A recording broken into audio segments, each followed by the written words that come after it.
बाबा सम्मुख बैठकर समझाते हैं, तमेव माताश्च पिताश्च गाया जाता है। अभी शिव बाबा स्वयं कहते हैं, इस तन में आकर तुमको मुख वंशावली बनाता। वंशावली माता बिगर कोई रच नहीं सकते, तो ये ब्रह्मा माँ हो गई।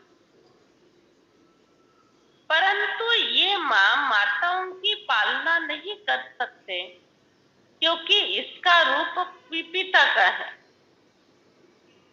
माता का रूप चाहिए। यह दादा है, ये बड़ी गुह्य रमणीक बातें समझने की है। बच्चे जानते हैं हम ब्रह्मा की मुख वंशावली हैं, इनको एडॉप्शन कहा जाता है। कुख वंशावली को एडॉप्शन नहीं कहेंगे।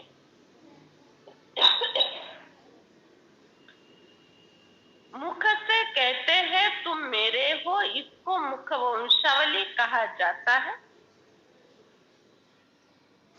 जैसे सन्यासी होगा तो कहेंगे आप हमारे गुरु हो, और वह कहेंगे तुम हमारे शिष्य हो, तो फॉलोअर्स हो गए। क्या उनसे पैदा हुए? क्या उनको पिता कहेंगे? क्या सन्यासियों को कोई पिता कहेंगे? क्या नहीं, गुरु कहेंगे।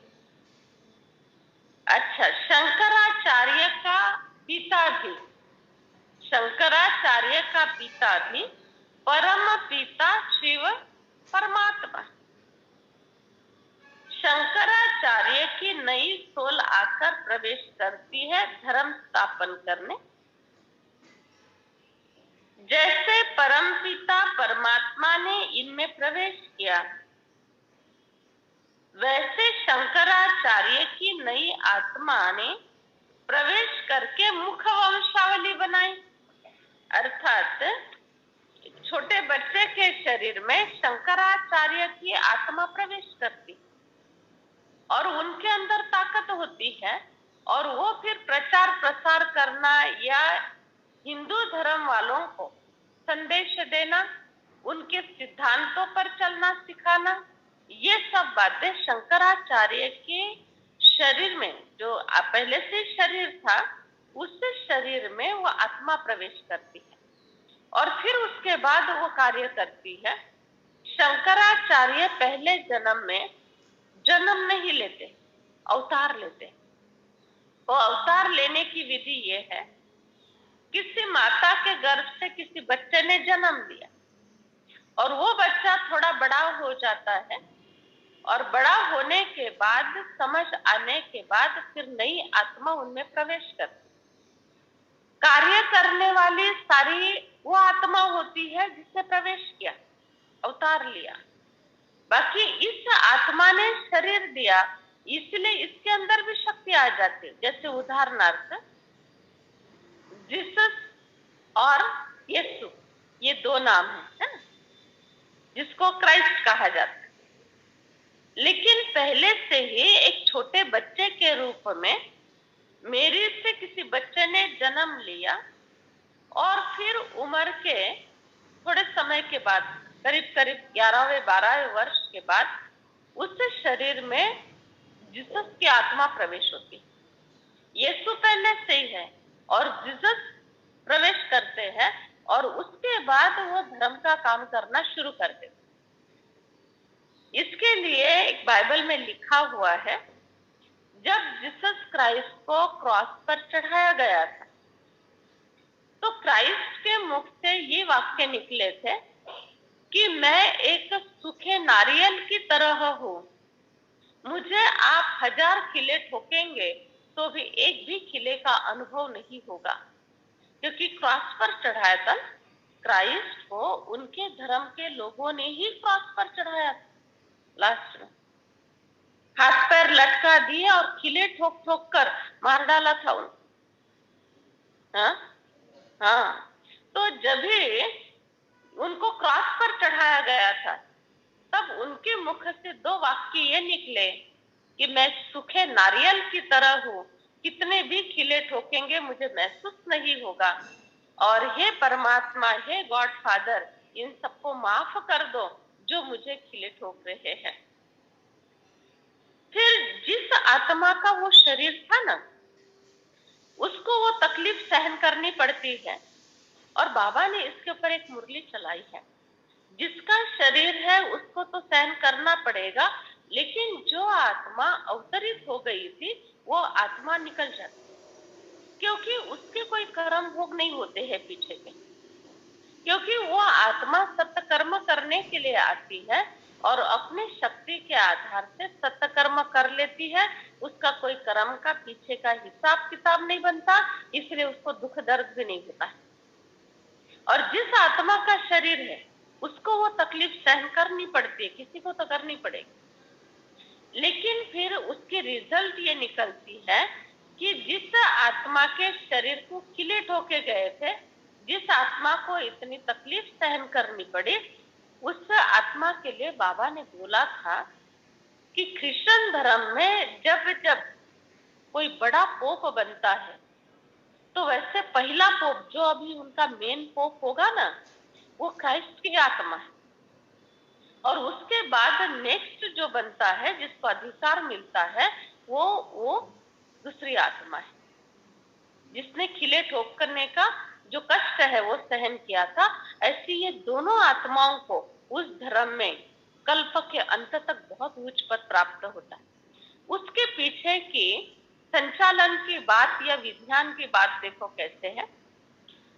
जब उन्होंने धर्म स्थापन किया, धर्म स्थापन करने के बाद उस धर्म की पालना करना ये उनका कर्तव्य होता है, और धर्म की पालना करने के लिए कोई तो हेड चाहिए होता है। बिना हेड के तो कुछ भी नहीं चलता इस संसार में।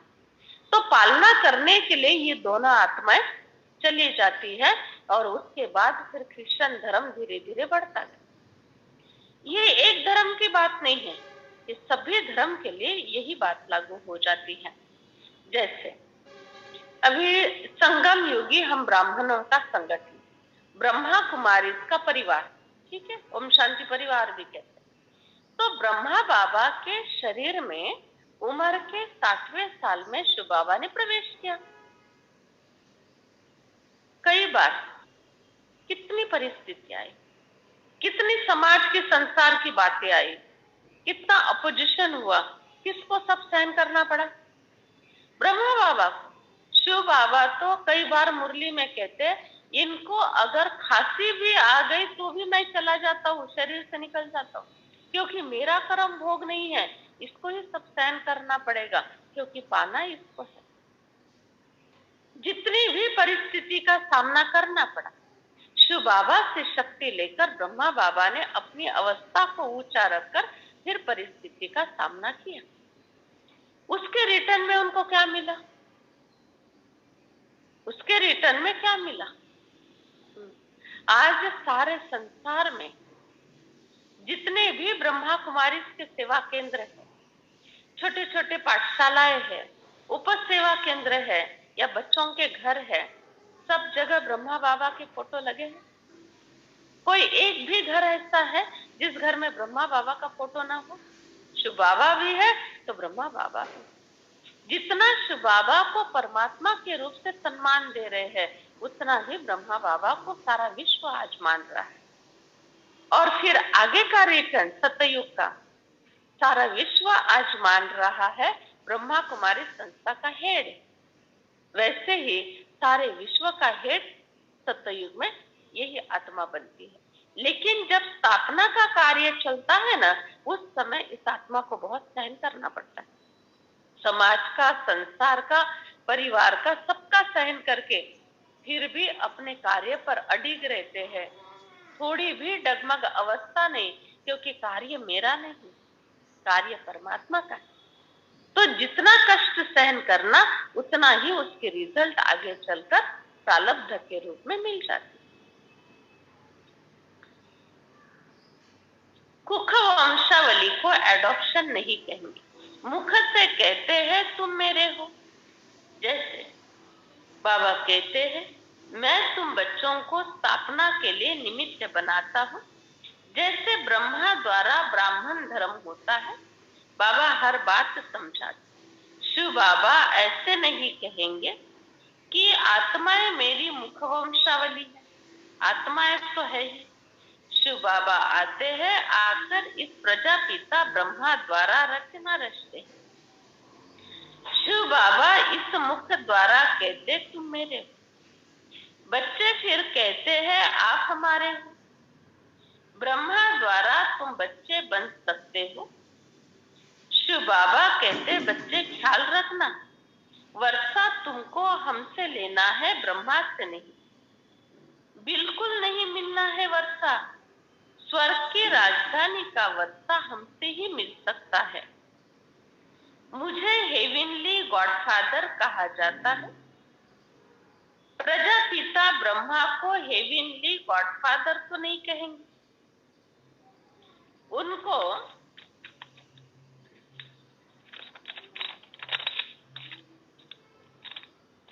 उनको मास्टर क्रिएटर कहेंगे, वो बाप हो गए। स्वर्ग का रचयिता एक निराकार परमात्मा है। मुख्य एक बच्चा ब्रह्मा, फिर उनके पोत्रे पोत्रियां हैं। एक है रूहानी बाप, दूसरा है जिस्मानी। अब निराकार रूहानी पिता आए कैसे? तो जरूर शरीर चाहिए। ऐसे तो नहीं शिव बाबा सागर के पत्ते पर अंगूठा चूस कर आएगा, ऐसा नहीं, शरीर तो चाहिए। बिना ब्रह्मा के ब्राह्मण मुखवंशावली हो ही नहीं सकते। ब्रह्मा का भी कोई पिता जरूर है। ब्राह्मणों का पिता है ब्रह्मा, और ब्रह्मा का पिता है शिव बाबा, और शिव बाबा का पिता है शिव बाबा का पिता कोई नहीं। ब्रह्मा की बेटी सरस्वती, उनको भी तुमको याद नहीं करना है। तुमको ब्रह्मा के द्वारा ही वर्षा मिलता है। जगदम्बा का बहुत बड़ा भारी मेला लगता है, क्योंकि बाल ब्रह्मचारी पवित्र है। पवित्रता से कितना नाम वाला हो जाता है। जगदम्बा का नाम इस ब्रह्मा को दे नहीं सकते। जगदम्बा जरूर चाहिए। बाबा बच्चों को समझाते हैं। बच्चे तो बहुत है। देखो श्री कृष्ण के लिए क्या क्या बातें बता दी। रुक्मिणी सत्यभामा आदि को भगाया, अपना बनाया। कृष्ण के लिए कितनी ग्लानि कर दी। बाबा कहते हैं बच्चे, गीता में भी आटे में नमक जितनी सत्य बातें हैं। गीता में आटे में नमक जितनी सत्य बातें कैसी है देखो। कितने प्रकार की गीता बनी, कितने प्रकार का रामायण, कितने प्रकार की महाभारत। ये सारे जो प्रकार है ना, जैसे गीता की बात ले, टैगोर की गीता, विनोबा भावे की गीता, लोकमान्य तिलक की गीता, महात्मा गांधी की गीता, श्रीमद् भगवत गीता अलग। तो अभी कभी हमने विचार किया इन लोगों की गीताएं बनी कैसे?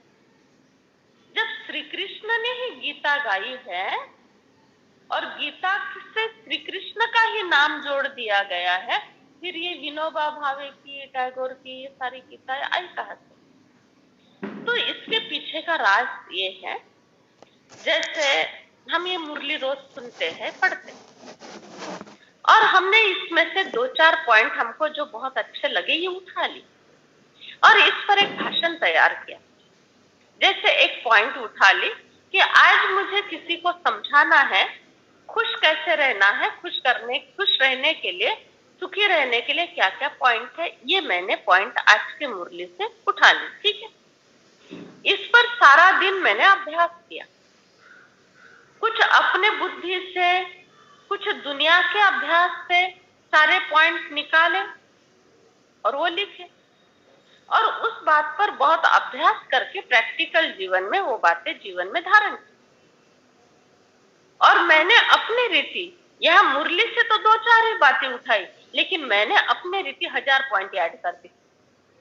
क्यों? क्योंकि उसके ऊपर रोज अभ्यास किया, इधर उधर से सर्च की बातें वो भी ऐड कर दी।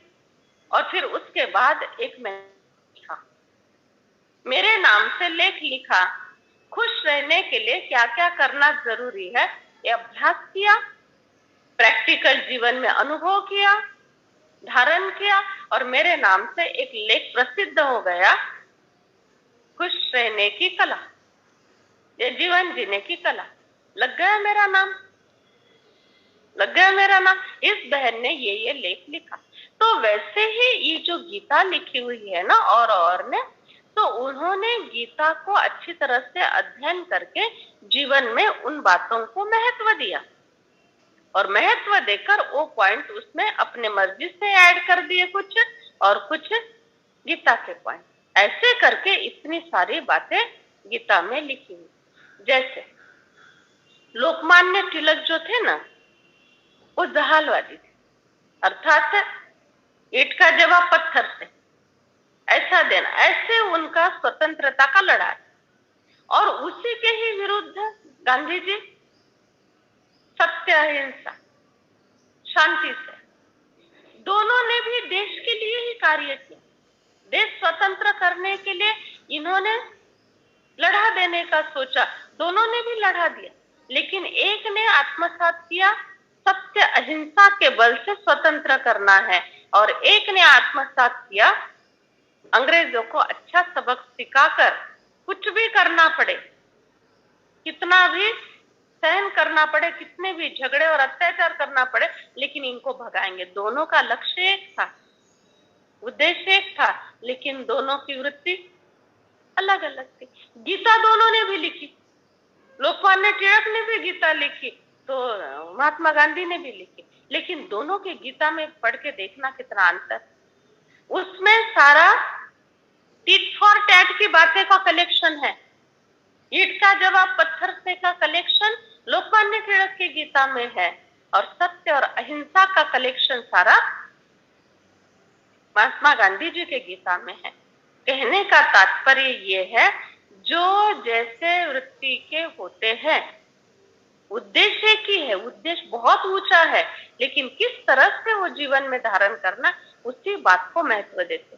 8 दिन पहले एक सुविचार हमने पढ़ा था, किसी की बात कितनी भी मीठी हो या कड़वी हो, लेकिन सुनने वाला अपने सुविधा से उसको सुनकर धारण करता है। मराठी में था, कोणाची गोष्ट कितीही गोड असो किंवा कडू असो, परंतु ऐकणारा आपल्या सोयीनुसार ऐकतो आणि त्याचा अर्थ काढतो।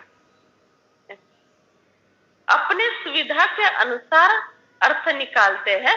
जैसे समझो कोई रविवार गुरुवार आता है, तो वो रविवार बाजू में रहते, दूर वालों की बात नहीं, बिल्कुल बाजू में रहते हैं, लेकिन फिर भी आलस्य के कारण रविवार गुरुवार आते, दूसरों को भी क्या कहेंगे, काही हरकत नाही, आपण रविवारी गुरुवारी जातो, दुसरं म्हणतील काय नाही, एक 10 पावलाच्या दुरीवर तर सेंटर आहे, नहीं नहीं रविवार गुरुवारच ठीक, ऐसे के। जो रोज आते हैं वो 2 किलोमीटर से भी आ रहे हैं तो भी कैसे प्रेरित करेंगे दूसरों को, नहीं रोज जाना चाहिए, रोज जाना चाहिए, ऐसा। तो जो जैसे जिस बात को महत्व देता है ना, उसी तरह से उस बात को समझाया जाता है। इसीलिए बाबा कहते बच्चे, कुछ भी हो जाए तुम बहुत सुखी रहो, और सुखी तब रह सकते, सुख मांगने से सुख नहीं मिलेगा। मैं सुख स्वरूप आत्मा हूं, समान लेने से सुख नहीं मिलेगा। सुख लेने के लिए और देने के लिए समझदारी से चलना पड़ेगा। इस शब्द का, इस कर्म का परिणाम क्या होने वाला है, ये पहला अंदाज ले लो, अच्छा अभ्यास करो, उसका अनुभव के आधार से अभ्यास करो, और फिर वो कर्म करो, ताकि कोई भी बात तकलीफ वाली न हो। इसीलिए सुख लेना है तो बाबा की मुरली रोज सुनो, मुरली से जो डायरेक्शन मिलते हैं उसके अनुसार कलेक्शन करो, और उसके अनुसार फिर व्यवहार करो, उसका परिणाम बिल्कुल सही होगा। बाबा कहते हैं, बच्चे तुमको मैं कितना प्यार से समझाता। बहुत बच्चे प्यार से समझते हैं, कई बच्चे नहीं समझ पाते।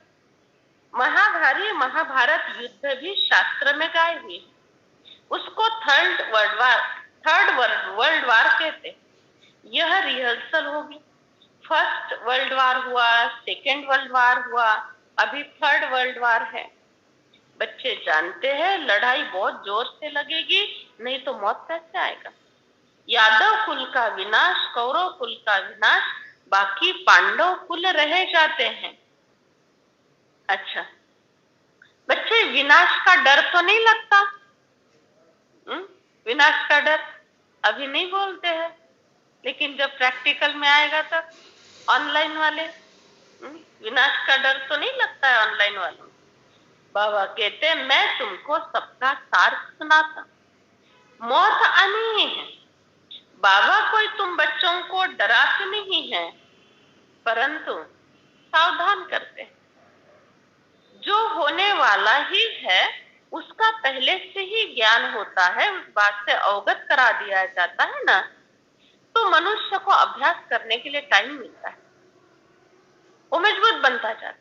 लेकिन अचानक कोई बात हो जाती है तो शौक लगता है ना, क्योंकि वैसा ब्रेन हमारा तैयार नहीं होता, वैसी मनस्थिति कोई भी बात को, परिस्थिति को स्वीकार करने के लिए तैयार नहीं होती, इसीलिए बहुत तकलीफ हो जाती। जैसे अचानक एक्सीडेंट में कोई शरीर छोड़ देता है, ये एक बात है। और दूसरा भी शरीर ही छोड़ता है, लेकिन बिछाने पर पड़े हैं बहुत समय से, बहुत दर्द और तकलीफ भोग रहे हैं, और उनके लिए हम मृत्यु की कामना कर रहे हैं कि ये जल्दी मुक्त हो जाए तो बहुत अच्छा है। उसने भी शरीर छोड़ा, इसने भी शरीर छोड़ा, लेकिन ये एक्सीडेंट में अचानक जाने वाले का दुख भुलाए नहीं भुला जा सकता, पागल तक हो जाते।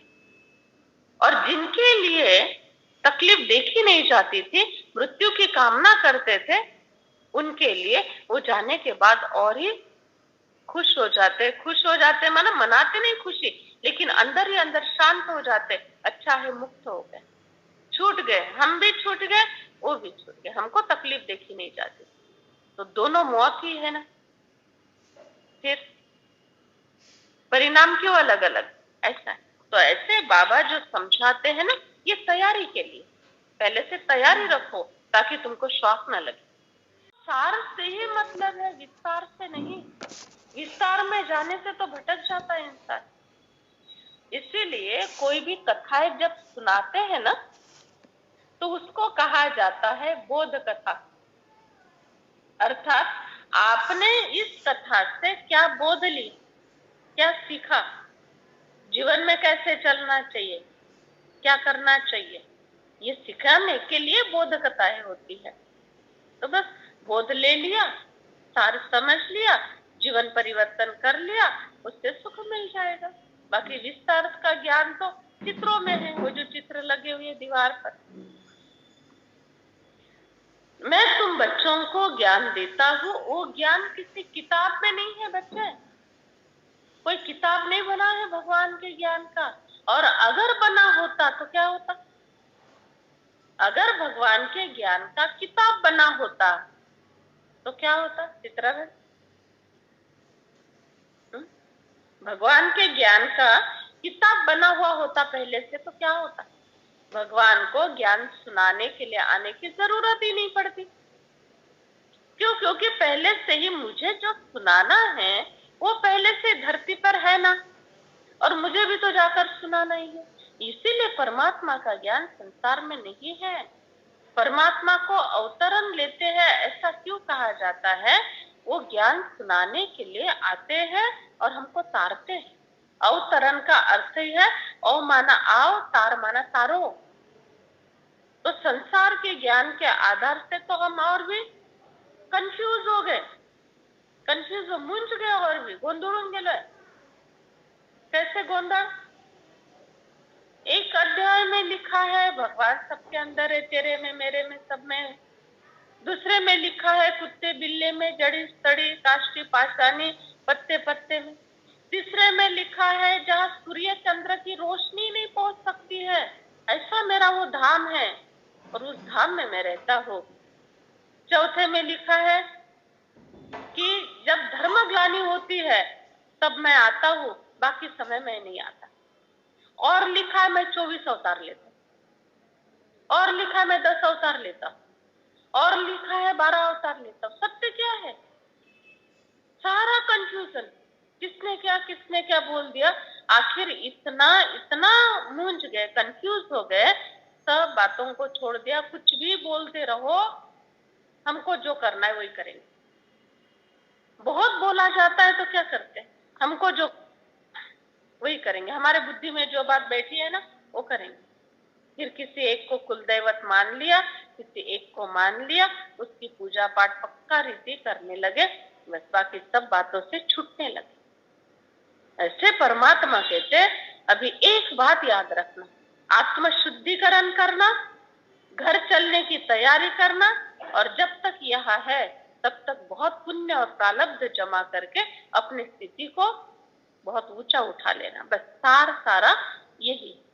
रोज हम लोग मुरली इसीलिए सुनते हैं, बस अवस्था बहुत ऊंची, सभी को सुख देने की भावना, कोई भी इतनी भी गलती मेरे से नहीं होनी चाहिए, तभी हम सुखी रहेंगे।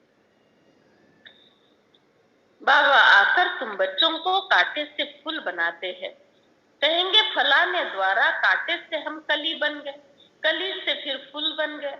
अच्छी रीति धारण करते उनको फूल कहा जाता है। बाबा कहते हैं ये यहाँ पर इस संसार में ह्यूमन कांटे एक दूसरे को कितना दुख देते हैं। दुख देना कांटे का काम है, वो कांटे जड़ है। बाबा कहते मैं तुमको फूल बनाता हूँ। फूल एक दो को अथाह सुख देते हैं। बच्चे तुम सुख देने की बातें सोचो, कभी किसी को दुख नहीं देना, अथाह सुख देना है। लेकिन सामने वाले का नसीब में ही सुख नहीं तो क्या करें? हमने कितना भी किसी को सुख देने का प्रयत्न किया, कितना भी झुक गए, कितना भी मरकज करते, लेकिन क्या होता है, आखिर कर्म का हिसाब होता है, कर्म का न्याय होता है।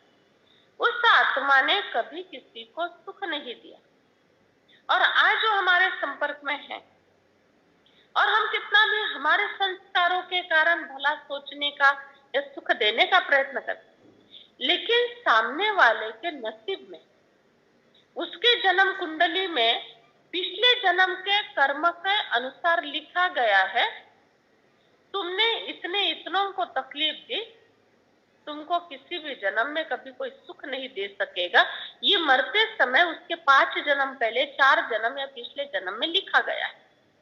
अभी भगवान ने या चित्रगुप्त ने एक वाक्य लिख दिया, तुम्हारे कारण इतनों को तकलीफ हुई, तुमको किसी जन्म में किसी से सुख नहीं मिलेगा। ठीक है, ये फाइनल निर्णय था। अभी उस आत्मा ने दूसरा जन्म लिया, जन्म लेने के बाद उसको बहुत सुख देने की कोशिश कर रहे हैं, लेकिन फिर भी वो आत्मा सुखी नहीं हो सकती, क्योंकि उसके लिए लास्ट में आखिरी के जो शब्द बोले गए थे, आखिरी के जो शब्द लिखे गए थे, वो उसके जन्म कुंडली में चित्रगुप्त ने ये लिखा था, कोई कितना भी सुख देने की कोशिश करे तुमको सुख नहीं मिलेगा, क्योंकि तुम्हारे पिछले कर्म का हिसाब ऐसा है।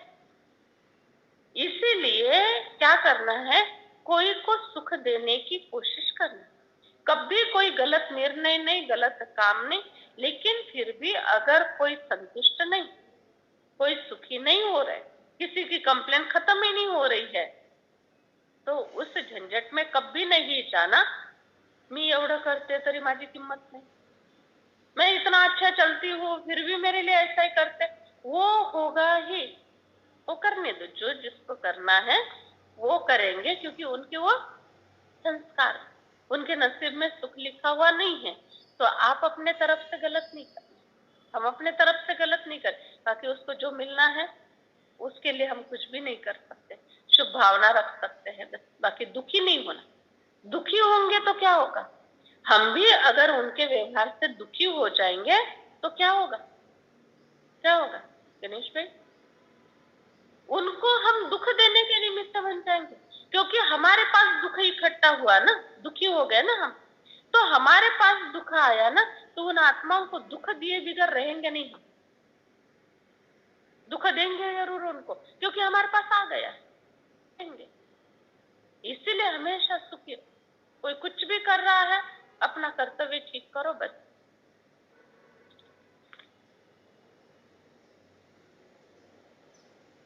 बाबा कहते मैं तुमको फूल बनाता हूँ, एक दूसरे को अथाह सुख देते जाओ, एक दूसरे को बाबा का परिचय दो, एक दूसरे को बाबा का परिचय देकर बाबा के साथ जोड़ो। कितने सारे ऑनलाइन जुड़े रहते हैं, तो ये एक दूसरे को परिचय देकर ही जुड़े। कल परसों 2 दिन में मुझे कईयों ने अनुभव सुनाए, जैसे नागड़ा की एक माता है विद्या बहन, फिर वाकड़ी की एक माता है सविता बहन, सविता गोरे। तो इनके कनेक्शन में जो जो लोग जुड़े हुए हैं उनका अनुभव सुनाया उन्होंने। तो एक के लिए कहा जिंदगी भर कभी गुटखा नहीं छोड़ सकता था वो व्यक्ति, उसका मुंह कभी बंद ही नहीं रहता। मुरली की लिंक दी, मुरली सुन रहे हैं, बोला 21 दिन या 23 दिन हो गए उसने गुटखा खाया नहीं बिल्कुल। कोर्स का पता नहीं, बाबा का फोटो देखा नहीं, सेंटर क्या होता है, ओम शांति वाले क्या होते कुछ मालूम नहीं, केवल मुरली के लिंक। एक बहन रोज ज्वाइंट रहती है, आज भी होगी, यशोदा पगार करके, तो वो नर्स की नौकरी करती है। हाँ वनी के है ना, अच्छा वनी के है, हाँ, और थाना में नौकरी करते हैं ऐसा कुछ है। तो वो ना नर्स की नौकरी करते, बहुत संघर्ष जीवन में, और कोई पेशेंट ठीक नहीं होता था। लेकिन जिस दिन से बाबा की मुरली सुन रहे हो, बहुत अच्छे अच्छे चमत्कार, बहुत अच्छे अच्छे अनुभव, उन्होंने तो बहुत डिटेल्स में बताया क्या क्या होता है। जैसे एक भाई, ये सुनीता बहन के रिलेशन में है, आकाश नाम के भाई, बहुत बड़ा एक्सीडेंट हुआ और कोई भी नहीं था वहां पर। एक बूढ़े बाबा आए और उस बूढ़े बाबा ने कहा चलो मैं तुमको छोड़ देता हूँ। सफेद कपड़े वाले बूढ़े बाबा आए, वहां तक छोड़ दिया गली तक, और वो बूढ़े बाबा कहाँ गायब हो गए पता ही नहीं चला। माँ ने कहा मेरे पास 1 रुपया नहीं, मैं तुमको दवाई आदि नहीं कर सकती, हॉस्पिटल नहीं कर सकती। और उंगली पूरी ऐसी टूट के लटक रही थी, उंगली पैर में बहुत तकलीफ, फ्रैक्चर था 2 जगह पर, उंगली लटक रही। दवाखाने में जाने के लिए पैसे नहीं, दवाखाना नहीं हो सका। फिर हम मिलने के लिए गए पिंपलगांव बसवंत में, जब प्रोग्राम था ना, तो उस दिन मिलने के लिए गए, देखा तो उंगली भी ठीक हो गई, पैर भी ठीक हो गया, और भाई जॉब के जाने की तैयारी में 1 महीने के अंदर। क्यों? केवल ऑनलाइन मुरली और चार्जिंग जल और बाबा पर दृढ़ दृढ़ विश्वास कि बाबा ही इसको ठीक करेंगे, नहीं तो कोई मलम पट्टी नहीं, कोई दवाई नहीं, और ऐसी लटकी हुई उंगली ठीक हो जाए, ऐसा है। तो इतने चमत्कार हो रहे हैं आजकल, तो ये बड़ी बातें नहीं हो रही। परसों भी उस माता ने कहा कि मुझे बाबा ने आकर कहा कि यहाँ पर ध्यान मंदिर बनाना है। तो ये अभी पार्ट चमत्कार का शुरू हो गया है, आगे का पार्ट अलग होगा, साक्षात्कार का होगा। अभी चमत्कार के पार्ट, मदद के पार्ट शुरू हो गए। इसीलिए ना कोई भी प्रकार के व्यर्थ के झंझट में नहीं जाओ। समय बिल्कुल थोड़ा है, और इतने थोड़े से समय में हमको बहुत कुछ करने का बाकी, पुरुषार्थ करना है।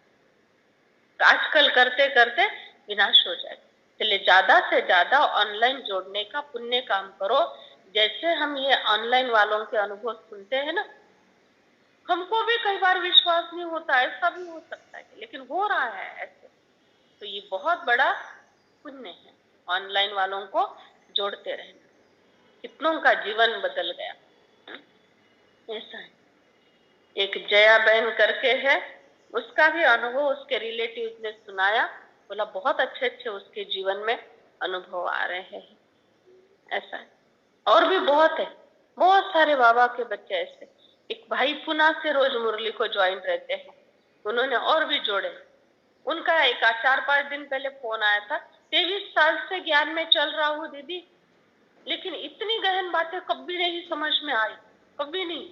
1 महीने से जो मुरली की बातें समझ में आने लगी, 23 साल से वो बातें मुझे समझ में नहीं आने लगी, समझ में नहीं आती।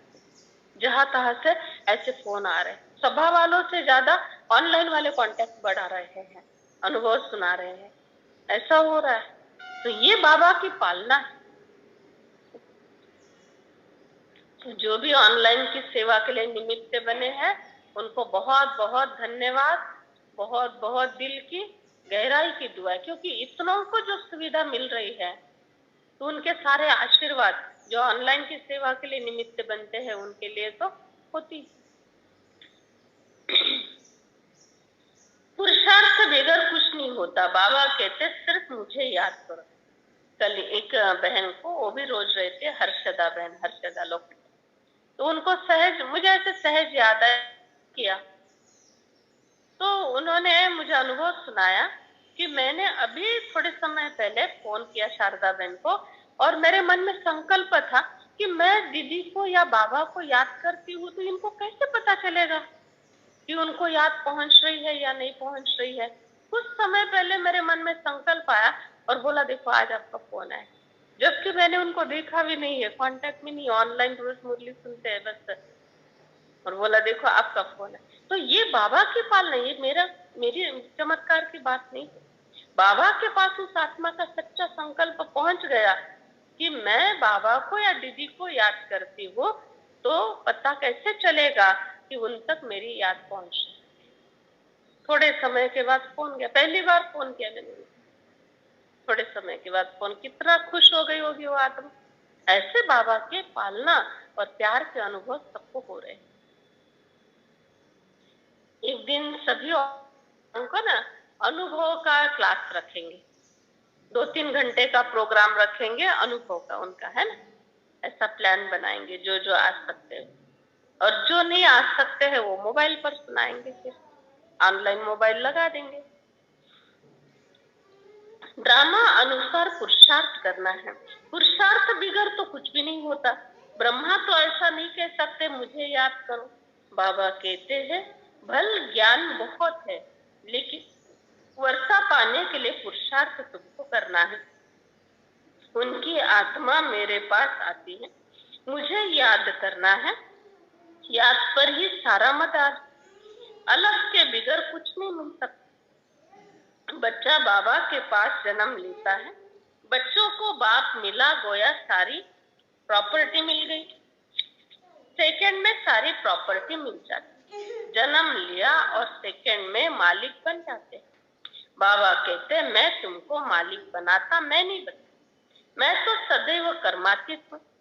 हमको कर्म के बंधन में नहीं आना है और कर्म संबंध में भी नहीं जुटना है, वो तो अभोक्ता है ना। पुरुषार्थ कराने वाला एक परमात्मा। बाबा बैठ समझाते हैं सब गुरु लोग मनुष्य है, मनुष्य मैं नहीं बनता, मेरा तो शरीर ही नहीं।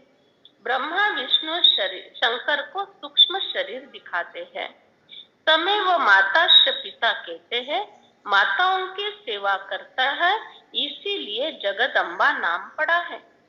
शिव बाबा ब्राह्मण ब्राह्मणीय अर्थात ब्रह्मा के मुख द्वारा जिनको ज्ञान सुनाते हैं उनको रचते हैं।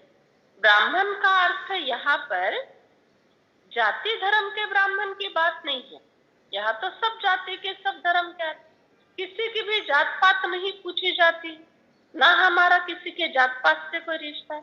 हमारा रिश्ता स्वभाव और संस्कारों से, हमारा रिश्ता निश्चय बुद्धि बाबा के प्रति, यज्ञ के प्रति, यज्ञ सेवा के प्यार के प्रति हमारा रिश्ता है, जाति धर्म के रिश्ते की बात नहीं है यहाँ।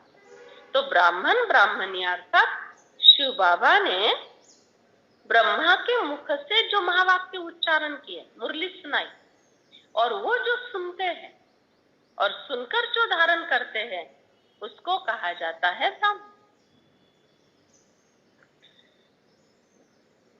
ब्रह्मा के मुख वंशावली ब्राह्मण ब्राह्मण्य, देह सहित सब कुछ समर्पित कर दिया, सर्व धर्मान्य परित्यज्य, हम तो आत्मा है, बेहद के बाबा का बच्चा है। बाबा कहते हैं ये ब्रह्मा जो है ना, ये मेरा एक ही मुरब्बी बच्चा है, परंतु प्रजा तो रचनी पड़ेगी। सब ब्राह्मण ब्राह्मणियां पुरुषार्थ कर रहे हैं। तुम ब्राह्मणों को इतना मीठा बनना है, इतना मीठा बनना है, सबको सुख देना है। बाबा कितना मीठा है, वैसा तुमको भी मीठा बनना है। मीठा बनना, सब मीठा बनेंगे। मीठे का अर्थ मीठा बोलना, मीठे विचार करना। नहीं तो वरुण गोड बोलायचा ना तुम खोड मोडायचं, ऐसे नहीं। ऊपर से भी मीठा और अंदर से निरसंकल्प अवस्था। लेकिन मीठा बोलने के बाद भी किसी का व्यवहार नहीं सुधरता है और ही ज्यादा फायदा उठा रहे हैं, तो उसके लिए संकल्प भी नहीं चला।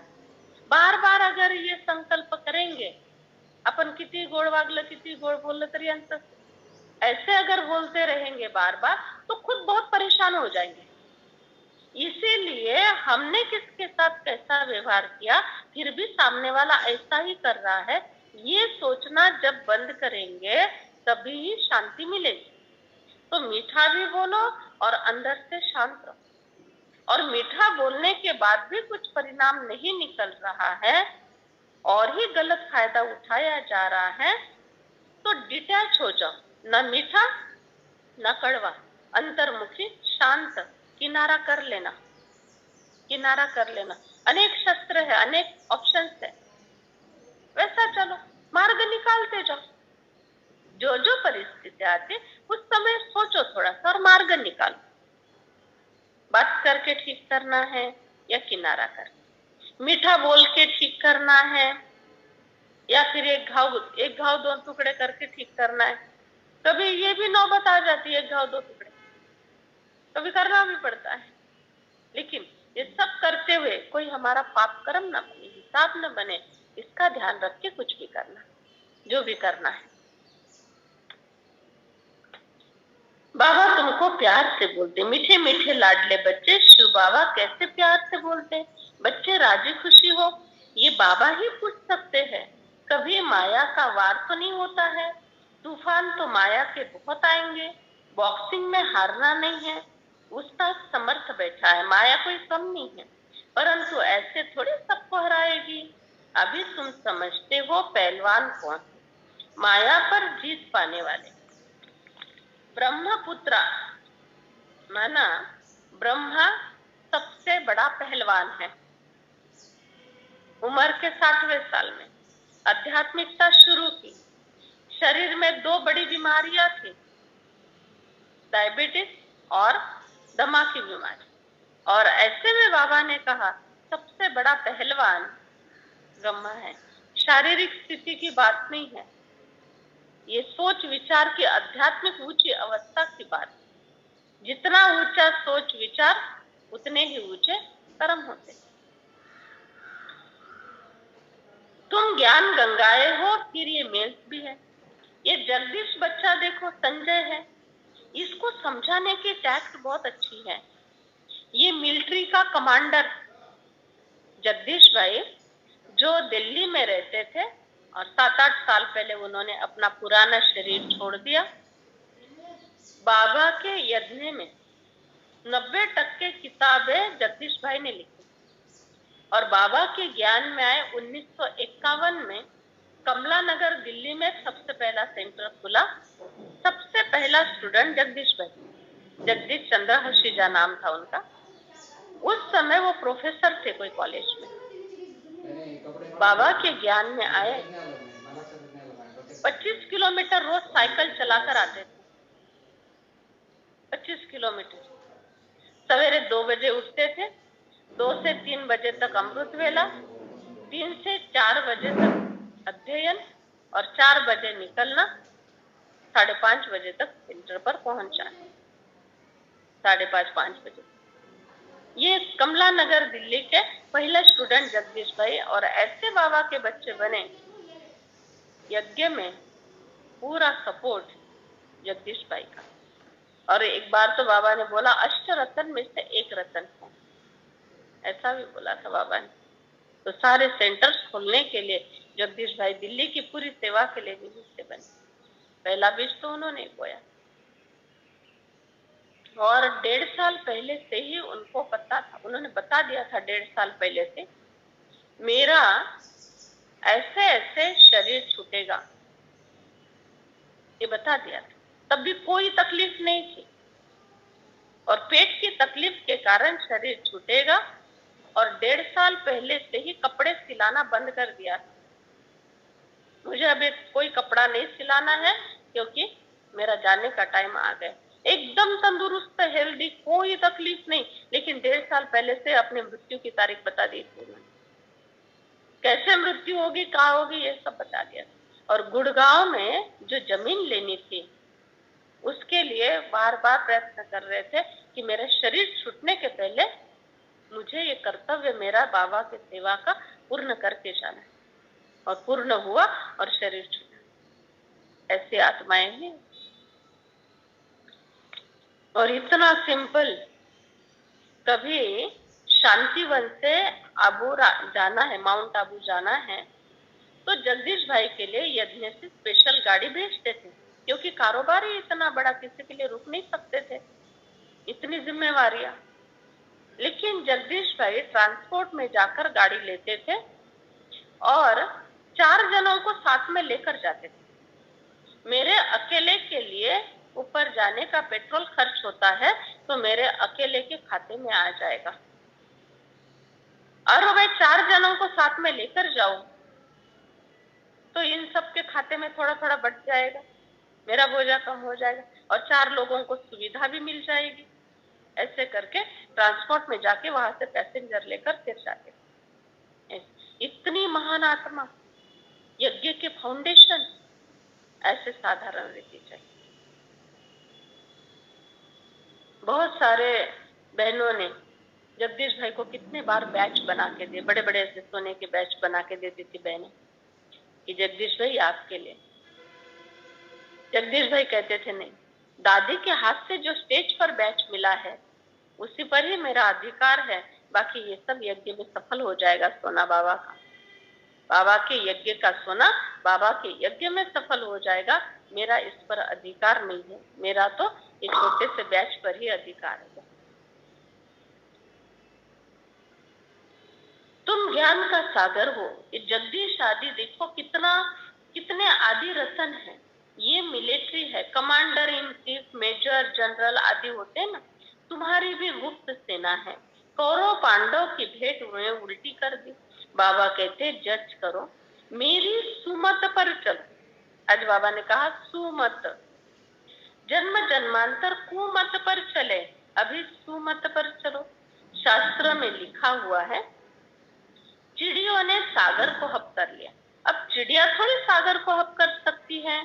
चिड़ियाए तुम बच्ची हो, बच्चियां हो, ज्ञान की भूभू करते हो, ज्ञान सागर को पूरा हप कर लेती हो।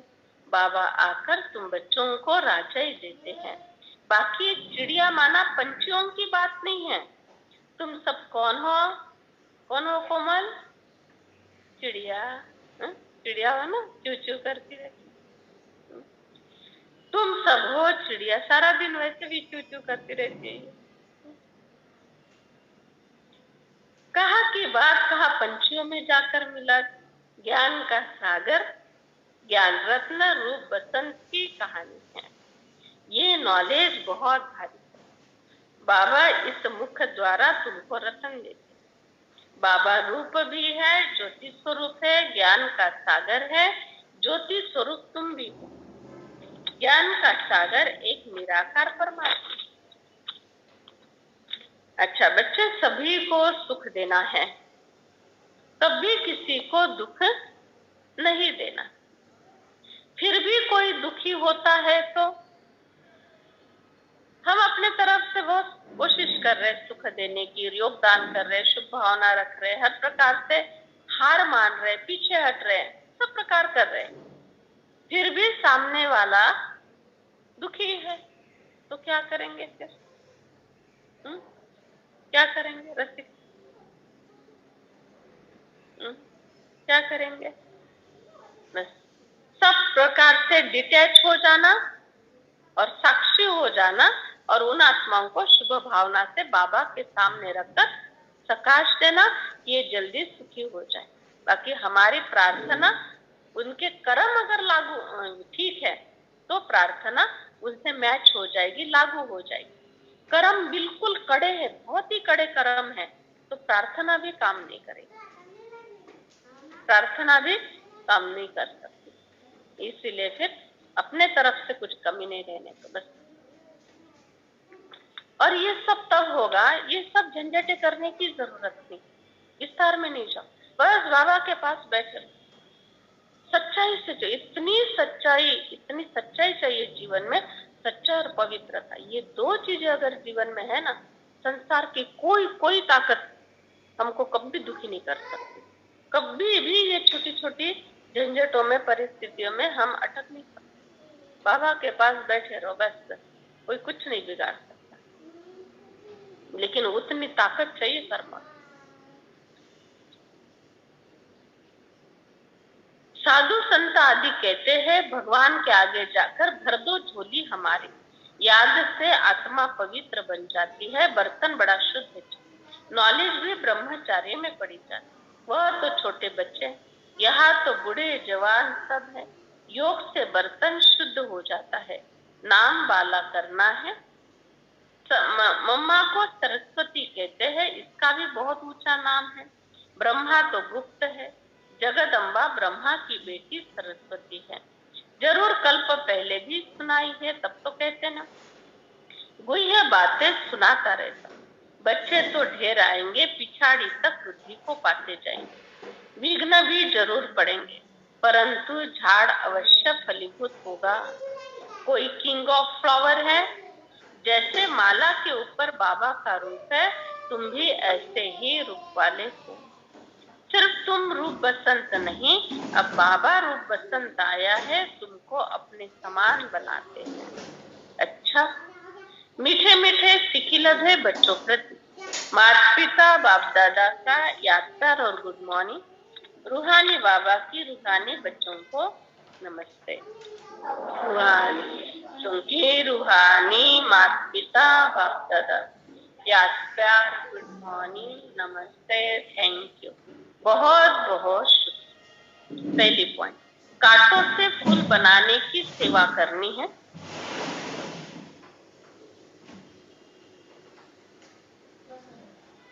बाप समान रूप बसंत बनना है।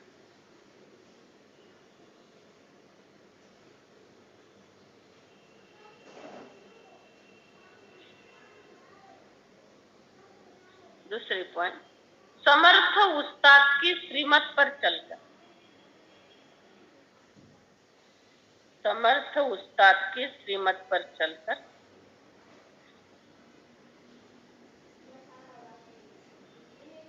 माया जीत जगत जीत बनना है।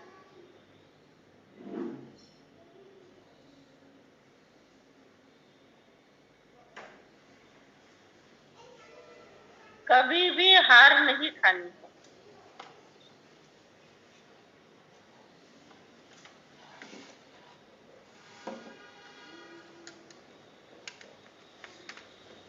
दूसरी पॉइंट, वरदान है, सोमान के साथ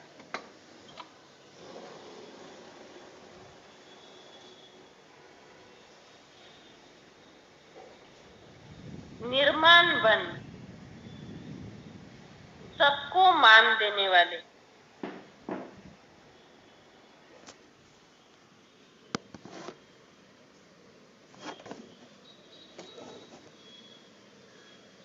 पूजनीय आत्मा भव, सबको मान देने वाले पूजनीय आत्मा भव।